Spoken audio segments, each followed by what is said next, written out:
yaadannoo Haceef mata duree walaalichaa godaannisa jedha.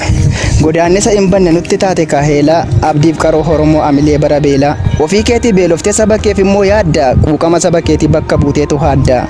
Hacee koo yaa jabaa koo bobokkisa akka kormaa saba keef abdii taatee garaa ishee gubde hormaa. Seenaatu si yaadata sin dagatu dhaloonni lubbuutiin dhabamuyyuu seenaan jiraata goonni.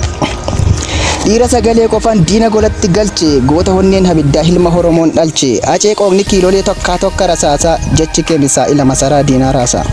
Hati seenaa hojjetteeta kan dhaloonni ittiin boonu galatoomisiin jenna kan biraa maal sii goonu. Barsiistuu seenaa faqaayaa hayyuu qaroon fagoo laphee Oromoo maraa keessa jirta goota koo.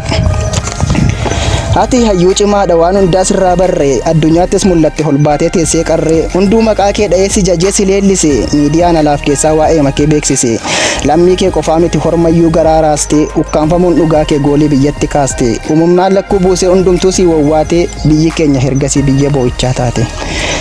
Gara laafummaan kee fi gootummaan kee haddadha ormaaf gammachuu ta'us duuti kee nuuf gaddadha maal nutti dhiistee adeemta kan waliin seenne hirbuu nuti sidhamnee boonya sormi gammadee sirbu.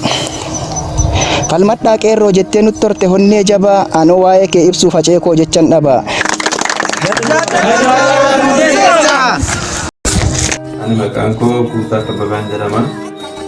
Barataa waggaa tokkoffaa Asoosaa Yuunivarsiitiiti.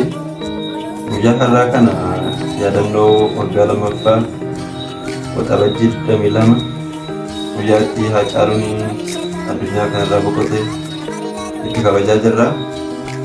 Kanaaf kabajni kun haala gaariis ta'ee haala rakkisaa keessa waliin dabarsaa turre. Guyyaan irraan kun guyyaatti goota keenya kanatti yaadannuudha. Guyyaatti Oromoon goota tokkicha dhabdedha. Haacaaluun Oromoo keessatti iddoo guddaa qaba.